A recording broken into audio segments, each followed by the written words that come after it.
Hello friends, welcome to my channel Sarika's cooking diary. आज हम मेथी पाक बनाने वाले हैं, जो कि खास करके सर्दियों के मौसम में खाया जाता है। मेथी पाक खाने में थोड़ा कड़वा जरूर होता है, पर यह बेहद ही हेल्दी भी होता है। इस रेसिपी को हम बेहद ही कम इंग्रेडिएंट्स का इस्तेमाल करके बनाने वाले हैं। तो चलिए फिर बनाना शुरू करते हैं। सबसे पहले तो हम इस कढ़ाई में गोंद को रोस्ट कर लेते हैं। तो इसके लिए कढ़ाई में हम 2 चम्मच घी डाल लेते हैं और फिर डालेंगे 50 ग्राम गोंद। अब गोंद को हम स्लो फ्लेम पर कंटिन्यू चलाते हुए रोस्ट करेंगे। गोंद को रोस्ट करने से गोंद फूलने लगता है।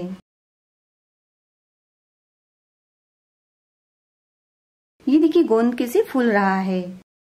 गोंद अच्छे से फूल चुका है तो गैस को बंद कर देते हैं और गोंद को ठंडा होने देते हैं। गोंद ठंडा हो चुका है तो इसे मिक्सचर जार में ले लेते हैं और ग्राइंड कर लेते हैं।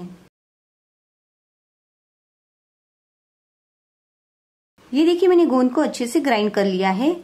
तो इसे एक बड़ी थाल में निकाल लेते हैं और आगे की प्रोसेस के लिए फिर से गैस की तरफ चलते हैं। गैस पर मैंने फिर से ये कढ़ाई रख दी है। इस कढ़ाई में हम 125 ml घी डाल लेते हैं और फिर घी में 250 ग्राम उड़द की दाल का आटा डालेंगे और गैस की फ्लेम को स्लो रखकर उड़द दाल के आटे को अच्छे से रोस्ट करेंगे। आटे को अच्छे से रोस्ट करना जरूरी है, आटा कच्चा नहीं रहना चाहिए। जैसे जैसे आटा रोस्ट होने लगेगा आटे का रंग बदलता हुआ नजर आएगा और खुशबू भी आने लगेगी।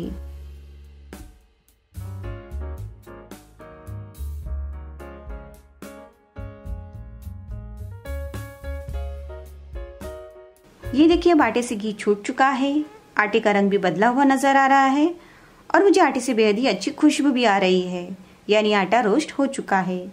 तो इसे भी हम उसी थाल में निकाल लेते हैं जिसमें हमने गोंद निकाला है। उड़द दाल के आटे से मेथी पाक बेहद ही टेस्टी बनता है। अब फिर से कढ़ाई को हम गैस पर रख देते हैं और फिर से इसमें हम डालेंगे 125 ml घी। अब घी में हम 250 ग्राम बेसन डाल लेते हैं।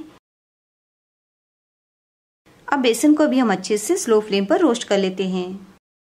जब तक बेसन रोस्ट हो रहा है तब तक अगर आपने मेरे चैनल को सब्सक्राइब ना किया हो तो प्लीज जल्दी से सब्सक्राइब कर दें और हाँ, बेल आइकन पर याद से प्रेस करें। वैसे आप मुझे मेरे इंस्टाग्राम पेज सारिकास कुकिंग डायरी पर फॉलो भी कर सकते हैं।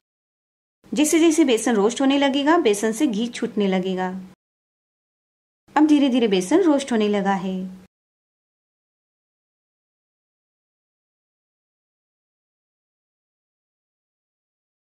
आप देख सकते हैं कि बेसन का रंग बदलता हुआ नजर आ रहा है।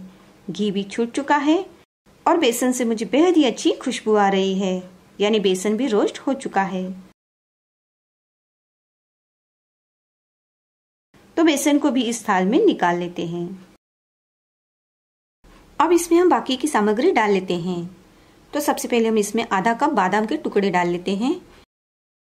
उसके बाद डालेंगे 1/4 कप मेथी पाउडर। ये रेडीमेड मेथी पाउडर है जो मार्केट में आसानी से मिल जाता है। और अब डालेंगे 300 ग्राम पिसी हुई शक्कर। पिसी हुई शक्कर को हम छान कर डालेंगे।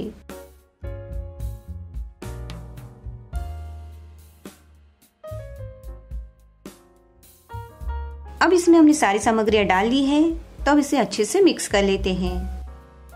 पहले थोड़ा स्पैटुला से मिक्स करेंगे। उसके बाद अगर ऐसा लगे कि हाथों से मिक्स करने जितना ठंडा हो चुका है तो हाथ से मिक्स कर सकते हैं।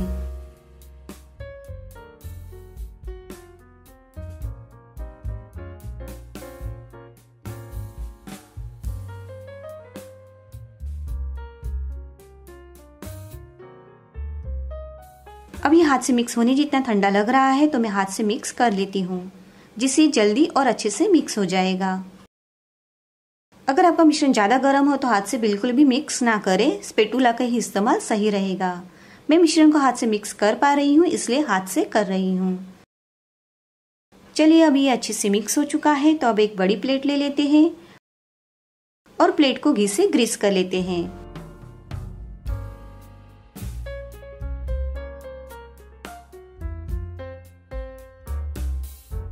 अब रेडी किए हुए मिश्रण को प्लेट में निकाल लेते हैं।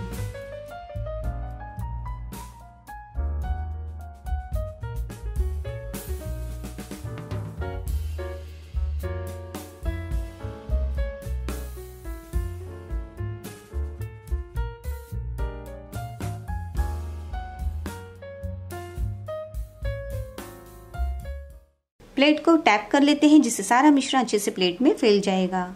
आप चाहे तो स्पैटुला से भी फैला सकते हैं।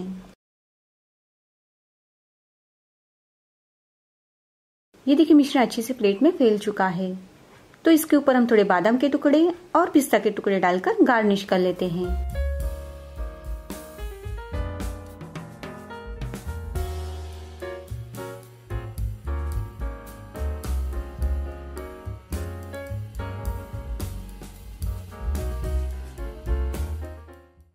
अब इस प्लेट को ऐसे ही रहने दें जब तक कि मिश्रण अच्छे से जम नहीं जाता। ये देखिए मिश्रण अच्छे से जम गया है। तो अब इसके पीसेस बना लेते हैं। अब छुरी ले लेते हैं और कट करके टुकड़े बना लेते हैं। मैंने ये रात के समय बनाया था इसलिए ओवरनाइट के लिए रेस्ट होने दिया है। आप 2 से 3 घंटे के बाद चेक कर ले, अगर अच्छे से जम गया हो तो कट कर ले और अगर ना जमा हो तो जमने तक वेट करें।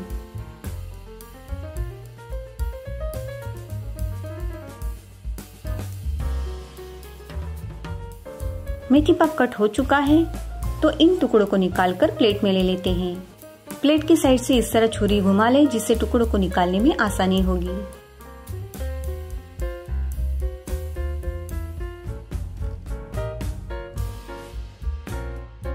मेथी पाक को आप एयर टाइट कंटेनर में भरकर आराम से 1 महीने तक खा सकते हैं।